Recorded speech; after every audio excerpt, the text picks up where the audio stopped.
Bapak Ibu yang dirahmati Allah, kita kemarin sudah sampai tentang fadilah Sayyidina Abu Bakar dibandingkan dengan sahabat yang lain. Nah, sekarang kita sama aja nih Mas ini. Saya belum di-mute. Dimatiin dulu ya Bu Dwi. Matiin dari situ bisa tuh? Nggak bisa. Saya bukan host soalnya. Ya ini kelemahannya nih. Oke, baik. Saya tak kencengin aja deh kalau gitu. Iya. Kita kemarin sudah bahas tentang fadilah sahabat Abu Bakar dibandingkan dengan sahabat yang lain ya. Nah sekarang ada ibrah yang berikutnya, yaitu tentang an-nahyi an ittikhadil quburi masajid. Jadi dilarang untuk menjadikan kuburan sebagai masjid. Nah itu larangan yang berlaku untuk umat Rasulullah SAW.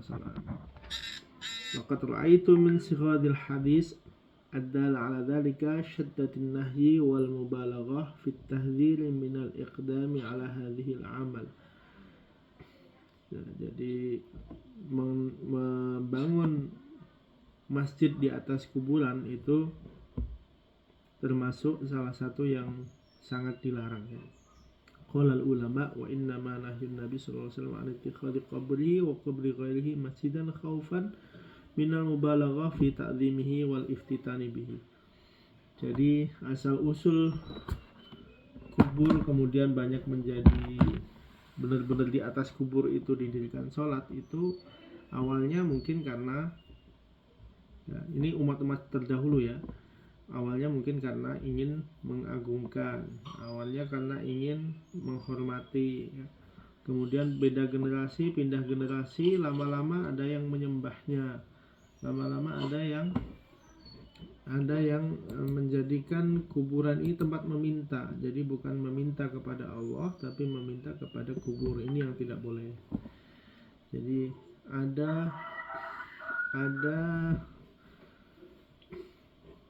meminta yang ziarah yang tidak diperbolehkan. Salah satunya adalah karena meminta kepada kuburnya, itu nggak boleh.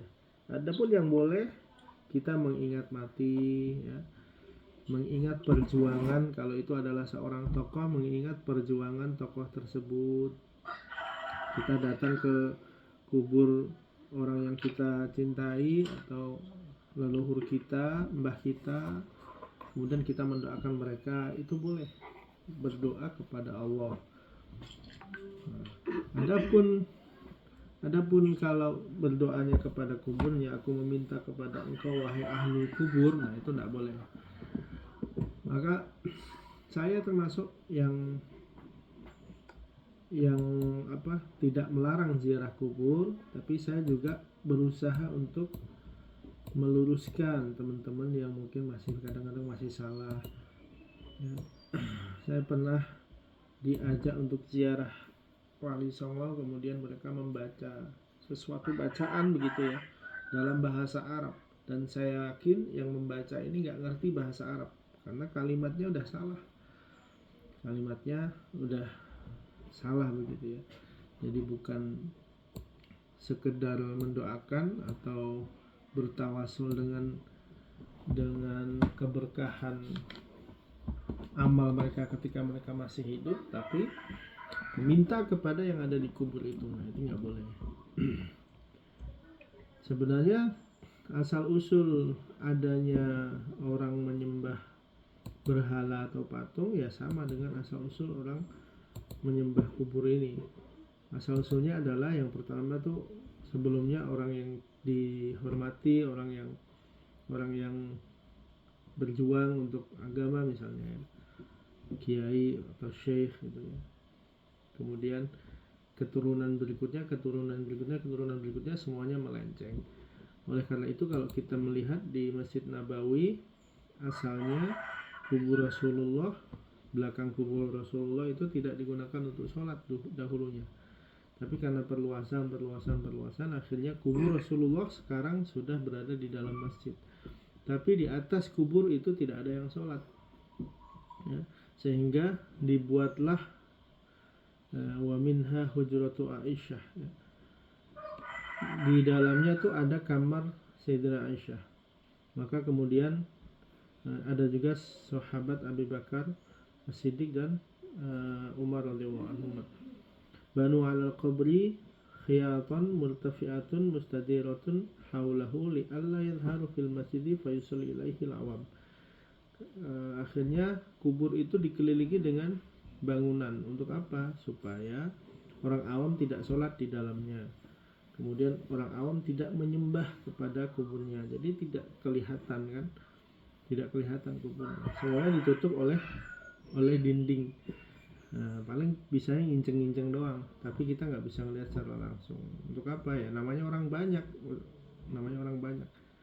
Orang banyak tuh kan suka aneh-aneh gitu. Kemudian yang kelima, Bapak Ibu yang dirahmati Allah, apa ibrah yang bisa kita ambil dari kisah meninggalnya Rasulullah SAW adalah syu'uruhu sallallahu alaihi wasallam wa huwa yu'ani sakratul maut. Sakratul maut, yaitu bagaimana perasaan Rasulullah ketika menghadapi sakratul maut.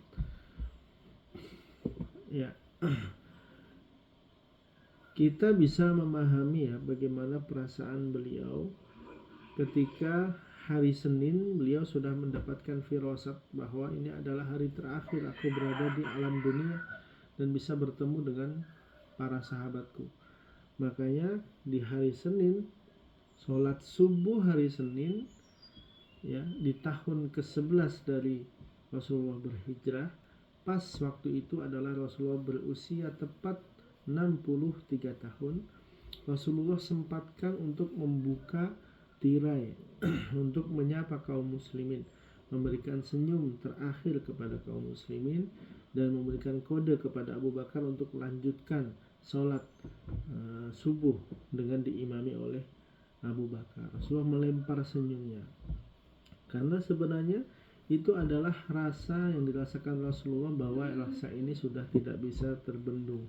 Ini adalah firasat dari Rasulullah, sepertinya saya sudah tidak bisa bertahan lebih lama. Maka Rasulullah memberikan isyarat, ya, yang bisa menangkap isyarat ini tentu orang-orang terdekat seperti Abu Bakar misalnya. Nah, saat itu Rasulullah SAW konsentrasinya sedang menahan rasa sakit. Lalu Rasulullah SAW juga di akhir hayat ini Rasulullah juga dari senyum beliau itu ada tanda, ya, mengungkapkan rasa cinta Rasulullah, doa dan juga perhatian kepada umatnya. Walakinnahum ma arafu illa akhir annahu innama waqafa yanzur ilaihim tilkan nadhrah. Nah, tapi sahabat semuanya nggak ngerti bahwa ini adalah nadhrah atau perjumpaan melihat yang terakhir. Walaqad sya'at hikmatullah ayakun hadzal mashhad huwa shalah. Dan juga Waalaikumsalam. Bu, ini dimatiin dulu dong, Bu. Nggak bisa. Oh, nggak bisa. Aduh. Iya, dimatiin nih. Enggak. Matiin mic-nya dulu. Ya. Wa sya'at iradatullah ta'ala an takuna hiyal ahdul akhir. Jadi Allah menginginkan perjumpaan dengan para sahabat itu kondisi mereka kondisi sholat. Rasul juga sholat. Dan juga ahdul akhir, kondisi terakhirnya adalah dalam kondisi sholat. Faya akhir muslim al-ahdul ladhi faraqat alaihi Rasulullah wa huwa radin yatabassam. Dan juga kondisi terakhir Rasulullah, ya, dalam kondisi ridho, yaitu kondisi sholat.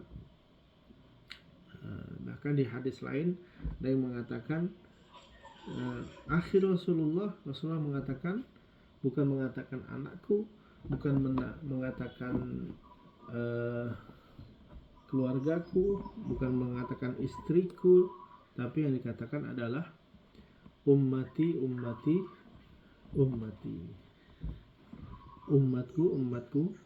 umatku. Yang dipikirkan oleh Rasul di akhir hayatnya adalah bukan keluarganya, bukan istrinya, bukan hartanya, tapi umatnya. Bagaimana umatku, kondisi umatku. Kalau sakaratul maut sebegini sulitnya, sebegini beratnya, biar aku saja yang merasakan, jangan sampai umatku yang merasakan, itu kata Rasulullah.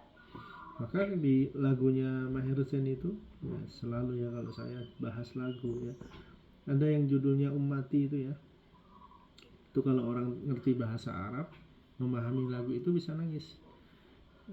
Ummati takunu halana yaumal qiyamati, yang diucapkan oleh Rasulullah ketika akhir hayatnya adalah ummati. Ini menunjukkan kecintaan Rasulullah kepada umatnya. Baik, itu Bapak Ibu untuk kajian pagi hari ini, semoga bermanfaat. Kita akan lanjutkan setelah ini, berarti meninggalnya Rasulullah nanti ada peristiwa, yaitu peristiwa peristiwa khalifah yang pertama, yaitu Khalifah Abu Bakar. Nanti kita akan bahas cerita tentang pergantian kekuasaan dari Rasulullah kepada Sayyidina Abu Bakar di hari di mana Rasulullah meninggal dunia. Jadi langsung saat itu juga diganti menjadi Khalifah Abu Bakar. Demikian Bapak Ibu, semoga bermanfaat. Wassalamualaikum warahmatullahi wabarakatuh. Waalaikumsalam warahmatullahi